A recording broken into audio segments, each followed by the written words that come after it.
Y estamos con Ricardo Aldana. Ricardo Aldana es periodista colombiano, nacido en Ibagué, pero criado en Bucaramanga.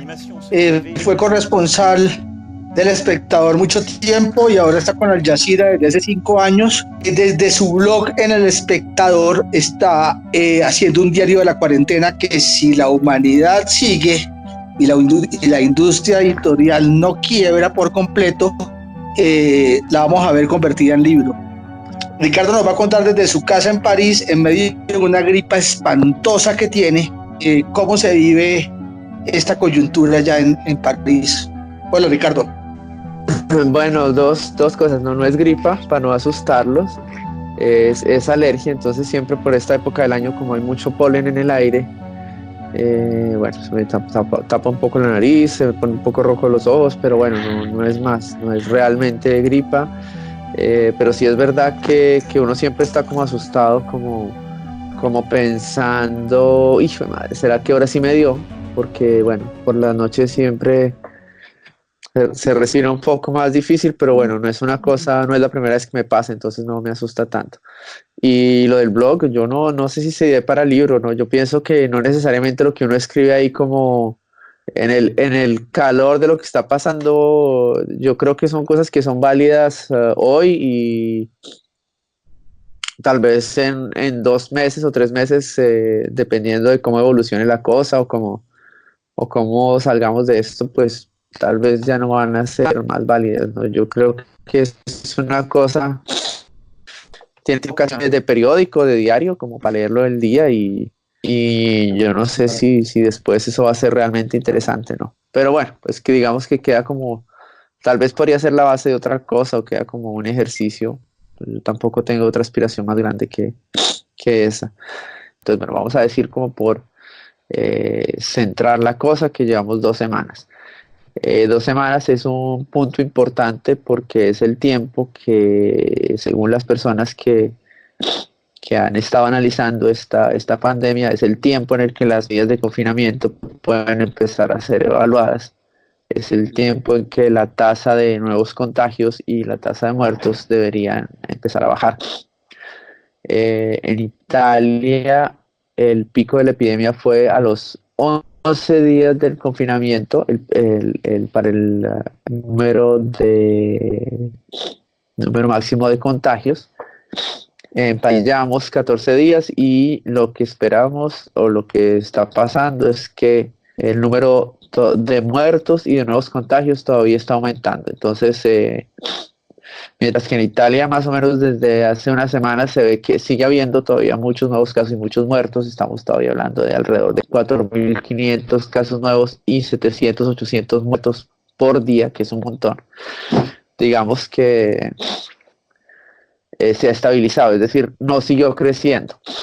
Con las epidemias, el problema más que el valor absoluto es el crecimiento, porque si el número de muertos y el número de contagiados se está duplicando cada día, lo que tenemos es un fenómeno exponencial donde muy rápidamente puede haber miles y millones de muertos. Entonces, en el momento en que el número no crece más, aunque siga siendo muy grande, digamos que se ve un efecto. Ricardo, problemas de desabastecimiento. Por ahí leí que hubo un momento donde se acabaron los huevos, por ejemplo. Sí, es decir, es como en cualquier parte del mundo, y es muy curioso. Lo primero que la gente compra es papel higiénico. Es inexplicable, pues, porque es un bien que es relativamente muy fácil de producir, es un bien que se produce en grandes cantidades, pero es un reflejo. Entonces, los primeros días, o el primer día, cuando la gente veía venir el toque de queda, pues el encierro, había poco papel higiénico en los supermercados, pocas pastas, y digamos que esas dos cosas se normalizaron porque finalmente uno de ciudadano comprador no sabe, pues, o no visualiza la cantidad de stock, la cantidad de provisiones que hay en las bodegas de las grandes distribuciones de cadena, ¿no? Después faltaron huevos, es decir, por alguna razón la gente estaba comprando más huevos. Huevos todavía se consiguen más bien poco, me tocó ir un poco lejos para conseguirlos. Últimamente no se consigue harina, por ejemplo. sin que se sepa muy bien por qué.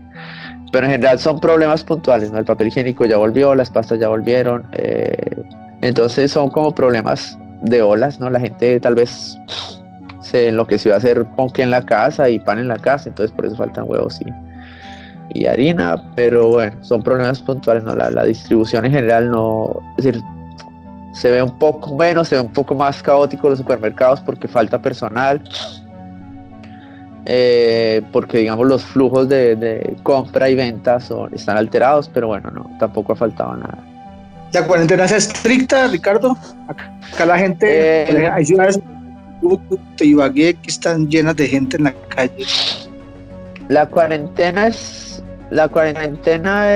quiere ser estricta, es relativamente estricta. Se supone que para salir a la calle necesita un papel que uno hace cada vez a mano o impreso, donde explica a qué hora sale, por qué sale, y si la policía lo coge con eso una hora después, pues le va a poner una multa de 135 euros la primera vez, de 200 euros la segunda y no sé cuánto, como de 1000 euros la tercera vez que lo cogen por fuera. Ahora bien, la policía, por supuesto, está controlando, no va a controlar en los barrios del centro de París, elegantes, por supuesto. Entonces, lo que uno sabe es que los barrios cerca de los Campos Elíseos, los barrios más elegantes, pues la gente sale a trotar más o menos tranquila, no la molesta mucho. Y mientras que en los barrios más de inmigrantes ha habido controles un poco más estrictos y ha habido algunos encontronazos entre la policía y la gente, ¿no? Por supuesto, la policía, una señora elegante, blanca, que tal vez no tenga ese papel o que haya salido hace más de una hora, le va a decir, váyase para su casa. A un inmigrante, yo creo que le van a dar un poquito más duro. Entonces hay diferencias. Los primeros días había mucha gente en la calle porque teóricamente usted puede salir a pasear su perro o hacer una hora de ejercicio diario, y pues todo el mundo salió a pasear los perros que no tenía y todo el mundo está en la calle. Creo que ahora hay más conciencia, se ve menos gente. Después de las 6 de la tarde yo creo que se ve muy, muy poca gente, pero depende mucho del barrio, ¿no? Por supuesto, mucha gente que tiene casas en otras ciudades fue lo primero que hizo. Se calcula que 2 millones de personas de la región de París se fueron a casas en el campo, a casas en la playa, ¿no? Todos los que podían pues tener un poco más de espacio porque aquí los apartamentos son muy pequeños. Entonces los barrios un poco más burgués pues no se ve nadie en la calle. En los barrios populares pues la gente, donde está familias grandes en apartamentos pequeños, la gente sale más, pero en general se respeta, digamos que se nota la diferencia. La mayoría de los comercios están cerrados, el metro circula poco y con muy poca gente, entonces sí se siente. La gente cree en la enfermedad. Acá hay un problema, que es que la gente todavía cree que hay histeria. Vallejo acaba de publicar una columna bastante desafortunada sobre esa misma histeria. Allá hay conciencia sobre el peligro del virus. ¿Tú qué piensas, además? A ver, yo pienso que en un principio nadie creía que fuera una histeria, además porque hubo epidemias en el pasado, como con el mismo patrón, que empezaban en China y al final no pasaba gran cosa, ¿sí?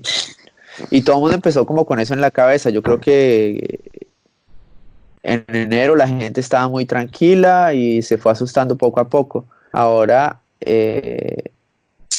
viendo las cifras en Francia, ya entonces uno ve que realmente no es una gripita, ¿sí? Es decir, es la peor gripa que le puede dar a uno. Yo pienso que alrededor mío puede haber unas 10 personas conocidas, algunos con síntomas muy leves, que simplemente pues estuvieron en la casa, una gripa, otros que pasaron varios días pero desbaratados, que no se podían ni mover, sofocados.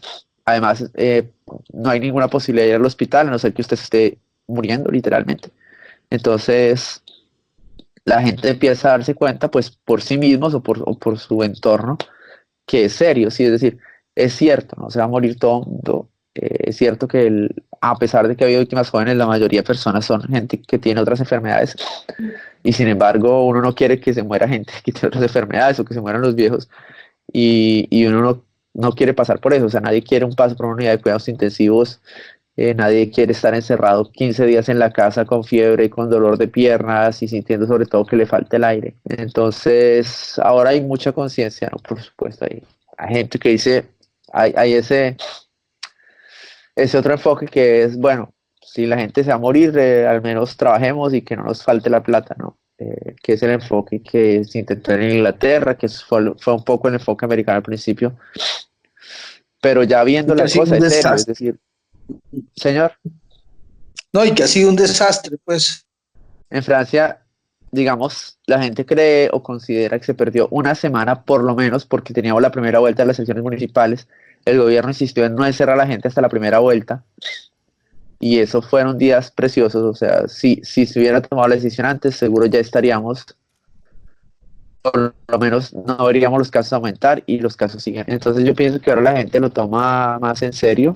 Yo pienso que en general la gente no es tanto de creer o no creer, sino que ya todo el mundo conoce a alguien y como yo les digo, yo conozco así por encimita 10 personas, incluido varios amigos cercanos que lo han tenido y no es chévere, o sea, no tiene nada de chévere pues pasar, como les digo, días y días en la casa sin poder moverse con la peor gripa que uno se puede imaginar. Hacia al final uno salga vivo, pero bueno, ¿quién quiere pasar por eso? Acá se decía, antes de que llegara la enfermedad, que el calor acababa con el virus, que en Europa se estaba esperando el cambio, la llegada del verano, pero te veo a ti congestionado con el polen. Yo también soy alérgico, por ejemplo. Me imagino que el polen no va a ayudar mucho a la enfermedad. ¿O qué se dice de la temperatura y no se sabe, Iván, no se sabe porque el virus? Es cierto que la mayoría de contagios ocurrieron en países y en regiones en invierno, a finales de invierno. Incluso en Italia, la diferencia entre el norte, que es mucho más frío que el sur, ha sido enorme. Es decir, la gran tragedia italiana está ocurriendo en este momento en el norte de Italia. En Francia fue el norte, pues el centro norte-este, mientras que el sur de Francia hay mucho menos casos. Pero por ahora no se sabe. Es decir, puede que las dinámicas de circulación hayan sido diferentes, hay que esperar, pero se imagina que el coronavirus, pues pertenece a la familia el coronavirus 19 pertenece a la familia del coronavirus, que tienen menos vida, digamos que sobreviven menos en temperaturas húmedas y calientes.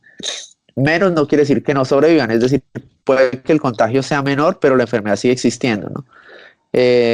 Excepto ya en temperaturas extremas por encima de 35, 38, 40 grados. Y no se sabe. Es decir, por ahora eso no es ninguna garantía, ¿no? Acá se te da esa esperanza que con la llegada de la primavera se iba a ver un cambio, pero bueno, por ahora no se ha visto un cambio. Tú llevas 15 años en Francia, pero tú estás siempre con el ojo en Colombia. ¿Cómo ves la situación acá? ¿Cómo ves el manejo que le está dando Claudia López y Iván Duque, que además pareciera que no están cohesionados? ¿Tú qué piensas de la situación acá? Pues sí, obviamente que hay una diferencia muy grande. Es decir, que Francia tiene un excelente sistema, aunque los últimos gobiernos le han dado muy duro al hospital público. Digamos, Francia tenía uno de los mejores sistemas hace 15 años, pero sigue siendo un sistema bueno, es decir, con excelente atención de salud, gratuita para todo el mundo. Porque el gran problema del coronavirus no es que el virus lo mate a uno, el problema es que se llenan los hospitales y la gente se muere sin alcanzar a entrar, y eso pasó en Italia y eso pasó en Francia. O sea, no hay cama para atender a tanta gente, literalmente. Entonces la principal preocupación es que si el sistema de salud de Colombia se satura, no hay manera de saturarlo como Francia todavía no ha podido. O sea, estamos viendo en Francia que tienen que llevar pacientes como en un tren, en una unidad de cuidados intensivos para llevarlos de una ciudad a otra, porque en ciertas ciudades, incluso en París, no hay una sola cama en cuidados intensivos. Eso es lo que me preocupa mucho de Colombia, que el sistema de salud no tiene la capacidad para enfrentarlo. Estamos hablando de medidas donde cada día se paga muy caro y donde Duque dudó durante bastante tiempo antes de lanzarse a la cuarentena, ¿no? Y bueno, es decir, hay problemas de fondo en Colombia, creo que lo iba a decir ahora. Si en Francia finalmente la gente no, la mayoría de gente sabe que aunque no vaya a trabajar un mes, no se va a morir de hambre, es decir, hay subsidios ahí. Si uno puede aguantar un mes, 2, 3 meses y, y sabe que pues que no le falta, así mientras, es decir, en Francia no hay mucha gente que trabaja y con lo del día va a la tienda a comprarlo de comer por la tarde. En general la situación no es tan difícil. Y yo creo que ese problema, que va a ser el problema de Latinoamérica, de África, es que hay gente pues que dice, yo prefiero salir, o sea, me toca ir a trabajar, coja el virus o no lo coja, porque pues si no como. Ok, bueno, Ricardo, muchas gracias, hermano, estamos en contacto y ojalá que esto pase.